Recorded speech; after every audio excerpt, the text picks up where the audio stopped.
This is our presentation for our project to determine the best design for a scissor jack designed to raise a load of 2,000 pounds up 6 inches. So this was the original design that we had. You can see here an experimental apparatus set up to test the system, and then the table on the right summarizes the analytical results of analyzing the system. You can see that the smallest load that the system can take is the bearing stress.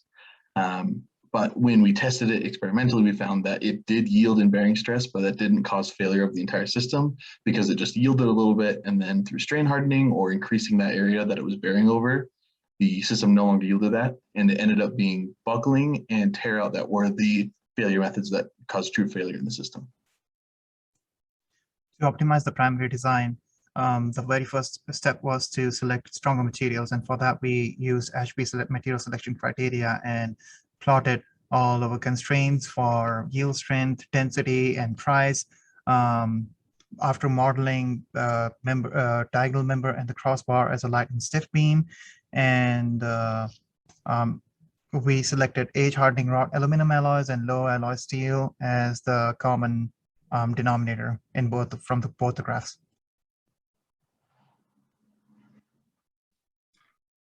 As you can see, the geometry of a couple parts are here, and one of the things we changed was the crossbar is now a solid circle instead of a hollow square for the cross section, and this increased the strength of the design. Also, the U-bar is thicker, and that increases strength as well. And we also made it such that the diameter of the hole is 0.375 inches in diameter, but instead of the smaller diameter was about a 1/4 inch before that. And so all of this helped to be able to raise the load 2,000 pounds or 6 inches, carrying a load of 2,000 pounds about.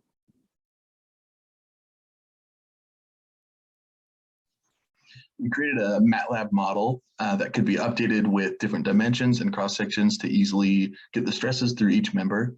You can see here we have plotted all the different stress types except for buckling that we originally looked at in the analysis model. And you see that each one is well below its relative yield strength. If the failure method was buckling, you can see here the force in the crossbar required to cause buckling. And that red point is at the maximum recommended length where the critical load would be. You can see it's well above 10,000, and our forces through the crossbar never get that high. So right here, we tried to make the overall area bigger, and in doing that, we have a thicker frame of 1.5 by 3 inches and a larger hole diameter. And when we were doing our hand calculations versus the ANSYS calculations, there was about an error of 0.11%, but thought that that was just fine due to differences in mesh, which will create slightly different numbers from what we calculated there.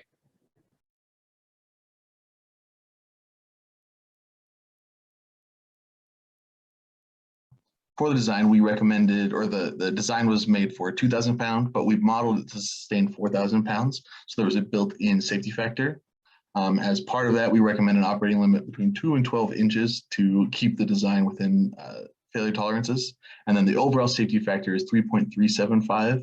However, that is for bearing, and as we saw in our experimental results, that doesn't cause catastrophic failure. So for buckling and tear out, the safety factor becomes about 4.5. So that's our overall safety factor.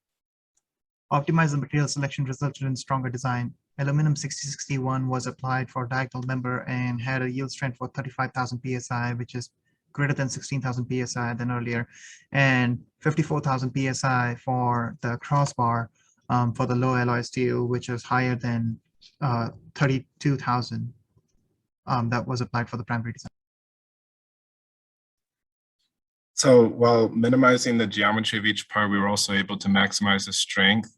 And this allowed that even the weight was less than 3 pounds, the total cost was less than a quarter, like less than $75. And there's also that has a lot of cycles that it can withstand, over 12,000. And so even eliminating the sort of assumptions that we made about the jack, making it more real life situation, you can still make one similar geometry and everything using the analysis that we gave with the dimensions and also all the plots that we have and models.